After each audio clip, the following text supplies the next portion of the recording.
Fallas Festivali 2016 senesinde UNESCO'nun somut olmayan mirasları arasına katılmış çok önemli bir festivalden bahsediyoruz arkadaşlar.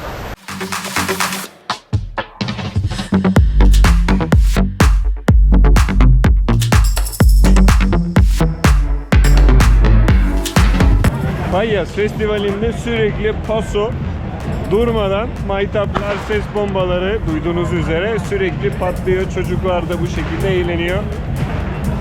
Amacını hala çözemedik ama bu dönemde bir hafta boyunca, hatta daha öncesinde de başlamıştı, sürekli patlıyor. Sesimi de duyamıyor olabilirsiniz. Evet. Belediye meydanı, yani İspanyolca Plaza del Ayuntamiento ve aynı zamanda burası Valencia şehrinin ana meydanı. Her gün öğle saatlerinde 2'de büyük bir havai fişek gösterisi, büyük bir patlama oluyor. Bakalım o esnada neler oluyormuş. Mascleta denilen gösteri esnasında.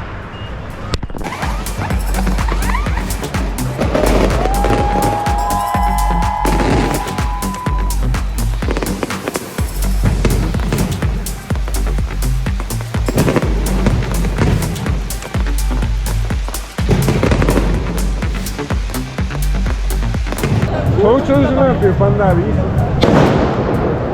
Ne yapalım ya, ne yapalım, iyi. Fenerbahçe kaybetti geçen. Eyvallah eyvallah. Kendine iyi bak. Eyvallah. Parmesana'dan abone ol. Abone ol Parmesana'dan.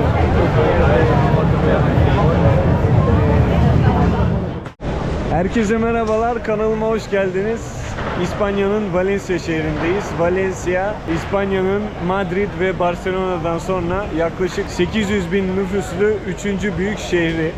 Fallas Festivali için buradayız. Mart'ın 15'inden 19'una kadar süren bir festival. Tarihinden bahsetmek istiyorum. Aslında Orta Çağ'ında marangozlar kullanmadıkları eski odun, tahta parçalarını yakarak baharın gelişini dileklerle kutluyorlarmış.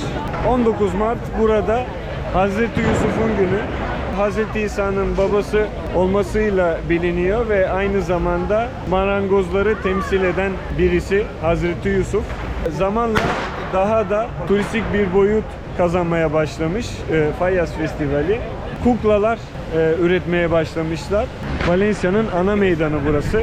Çok büyük, devasa bir kukla var. Kuklaların adı da Fallas. Festivalin ismi de aslında yapılan bu kuklalardan geliyor. Bir sürü ironik, satirik mesaj içeren heykeller, kuklalar diyebiliriz. Bu kadar yatırımdan sonra en sonunda bunlar yanıyor. Crema denilen esnada 19 Mart günü, yani bu gece paralar biraz da çarçur ediliyor diye düşünebilirsiniz. Ben düşünüyorum şahsen. Falleros denilen gruplar var.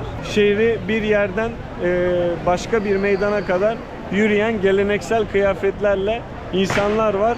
Bu insanlar Falleros ismini alıyor çünkü Fallas gruplarının birer üyeleri ve her sene belli bir para bağışlıyorlar bu gruplara ve bu şekilde finanse ediliyormuş. Tüm Valencia şehrinde de Fallera Mayor denilen bir kız oluyor ve bu kız da Şubat'ın son günlerinde Krita denilen bir günde Falla Festivali'ne yön veriyor. Falla Festivali'ni bu şekilde başlatıyor görkemli bir etkinlik esnasında.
Dün gerçekleşen geçiş töreni 2 gün sonra akşam 11 sularında son buldu. Cumartesi akşamı yani. Hatırlarsanız geleneksel kıyafetleriyle insanlar çiçekler taşıyıp Valencia'nın birçok bölgesinden bulunduğum Plaza de la Virgen'e yani Bakire Meryem Ana meydanına kadar yürüyorlardı. Arkamda bulunan heykel Meryem Ana. Yürüyüş esnasında taşınan ve Meryem Ana'ya armağan edilen bütün çiçekler Meryem Ana'nın kıyafetini oluşturdu. Virgen de los Desamparados. Kimsesizleri temsil eden bir Meryem Ana'ymış bu. Şu anda insanlar fotoğraflar çekiyor, videolar çekiyor. Arkamda bulunan bahsettiğim az önce heykeli görüyorlar ve anın tadını çıkartıyorlar. 2-3 gün boyunca bu yol kapalıydı geçiş töreninden dolayı. Herkes buraya doluşmuş vaziyette. Aslında bütün Valencia'yı turistler esir almış vaziyette. Arkamdaki normalde bir havuz, bir çeşme. Fakat armağan edilen çiçekler ve suyu, çeşmeyi kaplamış, gözükmüyor. Saklamış resmen. Çok güzel, çiçeklerle dolu burası. Çok da güzel bir hava var, onu da söyleyeyim. Arkamda katedral var, Valencia Katedrali. Bugün 19 Mart. Hazreti Yusuf'un günü, San Jose günü ve dünyada çok az sayıda ülkenin aynı zamanda babalar günü.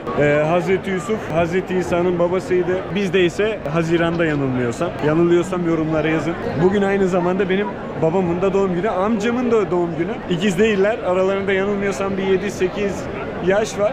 İkisinin de buradan doğum gününü kutluyorum, ellerinden de öpüyorum. Babamı da bir 7-8 aydır da görmüyorum bu arada. Bunu da söyledikten sonra Katolik alemin babalar gününü kutlayayım o zaman buradan. Bizde Haziran'da, bizde yaz mevsiminde, yazın video çektiğimde sizlerin de babalar gününü o zaman kutlarım. Az önce kalabalıkta dün yürüyüşe katılanlardan yani geleneksel köylü kıyafetlerini giyen bir çiftle karşılaştım. Herkes tabii onlarla fotoğraf çekilmek istiyordu. Bayağı da sıkılmış gözüküyorlardı. Ben de sıraya geçtim. Hatta son fotoğrafı çektiler. Ben dedim ki lütfen fotoğraf istiyorum, YouTuber'ım. YouTuber demeseydim fotoğraf çekinmiyorlardı resmen yani. Ya YouTuber'san tamam hadi falan yaptılar ama herkes fotoğraf çektirmek istediyse bugün işleri zor. Bayağı yorulmuşlardır. Kaç gündür de yürüyorlar. Hemen o fotoğrafı size buraya yapıştırayım. Geleneksel kıyafetleri hakkında bir şeyden bahsetmek istiyorum. Hanımların kıyafetlerinde bir başörtüsü var, bir tül. Bu tül ya beyaz ya da siyah renklerinde. Beyaz renk bakire kızları temsil ediyormuş. Siyah renk ise kadınların evli olduğunun anlamına geliyormuş. Bunu da söylemek istedim.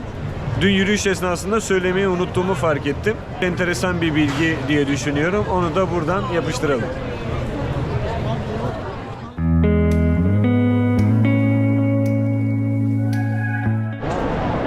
Arkadaşlar bu faya ise yani bu kukla İspanyol ressam rahmetli Joaquín Sorolla anısına yapılmış. Bu yıl 100. yıl dönümüymüş ölümünün. Bu şekilde anmak istemişler. Arkasında tahtadan bir merdiven var. Merdivenden çıkıp gözlerinden dışarı bakabiliyorsunuz. Bunun ücreti 2 euro olmuş. Boyunuzun da en az 1 metre 40 santim olması gerekiyormuş. Business. Çok da güzel boyamışlar aynı zamanda. Onun tekniğine de benziyor boyama şekilleri. Yani çok özeniyorlar, yatırımlar yapıyorlar. En sonunda da bu gece yakıyorlar. İlginç.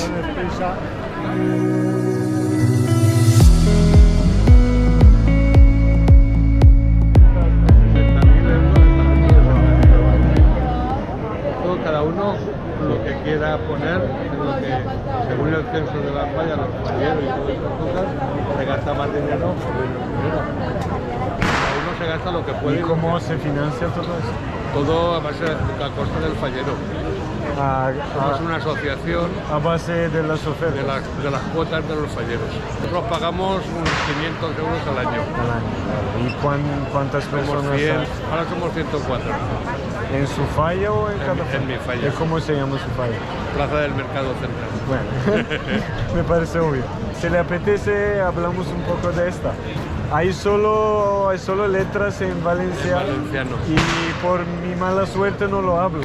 İçeri soktu beni, çok sağ olsun. Muchas gracias. Nada, nada. Aquí el significado es una crítica de Inglaterra.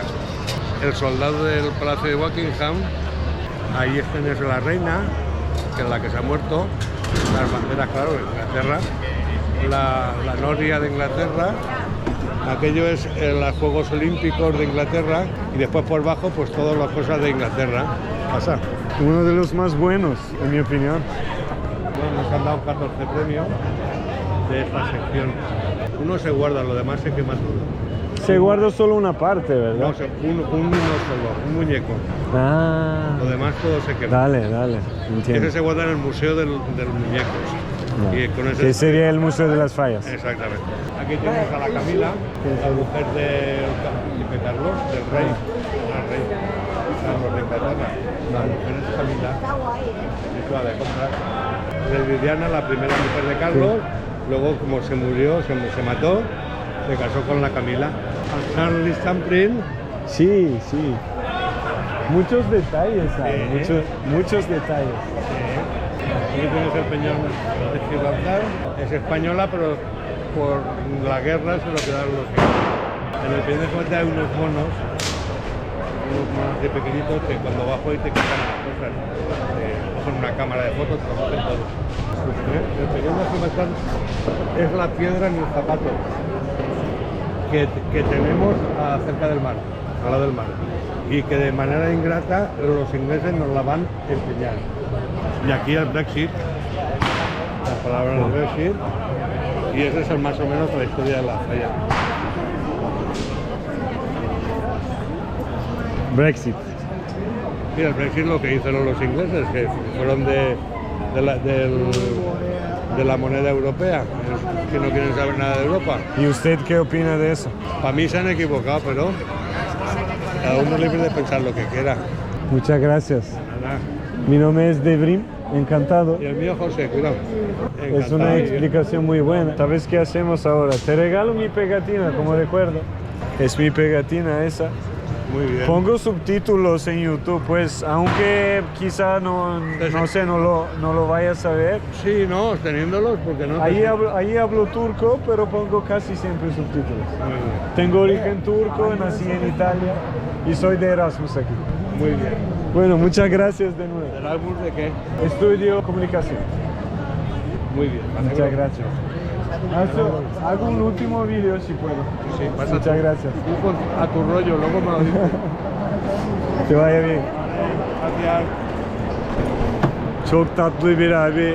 Hepsini detaylı bir şekilde bana anlattı. Gerçekten çok keyifliydi. Çok tatlı bir abimizdi. Birçok fayaya giriş ücretli oluyor. Ben hiçbir ücret vermedim. En sonunda da gösterdim, size de bir sticker hediye ettim.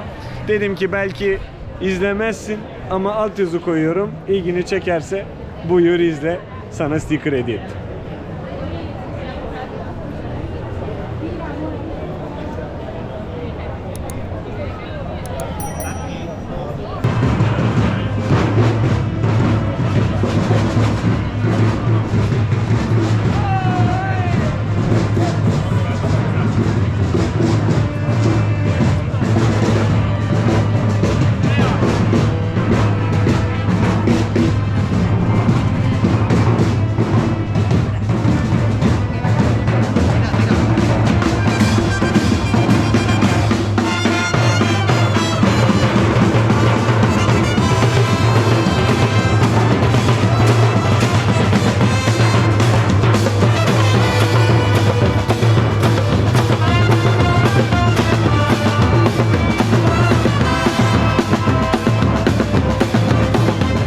Alice Harikalar Diyarı'nı göstermişler bizlere. İkinci seçilmiş Faya Kurulu tarafından ve bence de şu ana dek gördüğüm en güzeli, en ihtişamlısı. Metrelerce bir yüksekliği var. Bayağı güzel yapmışlar, çok realistik. Ben çok beğendim. Birinciyi henüz görmeye gitmedim. Ama benim gönlümün birincisi şimdiden bu. Eserlerden en güzeli buymuş. Fakat yakılmayacağı anlamına gelmiyormuş. Başka bir amcamız bana dedi ki bütün fayalar, bütün eserler aslında günün sonunda yanıyormuş. Müzede sergilenecek olan yani yakılmayacak olan da sadece bir taneymiş. 700-800 fayanın tüm parçaları arasında.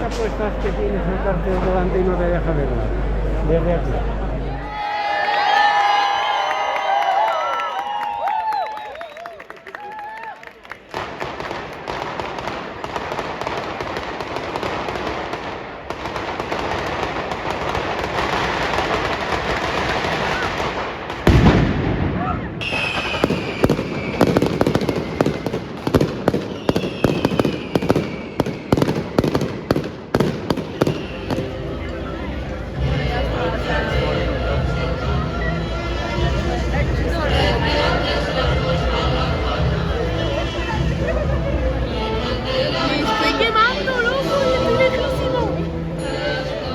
Estamos lejísimos y no tengo calor. Konuşuyorduk yanımdaki arkadaşlarla. Aslında on binlerce, yüz binlerce euro yanıp böyle kül oluyor. İşin en komik tarafı benim için o. Tabii binlerce kişi, belki milyonlarca kişi Valencia'ya geliyor bu dönemde. O yüzden misli katlıyorlardır turizmle harcadıkları paraları. Çok büyük ihtimal.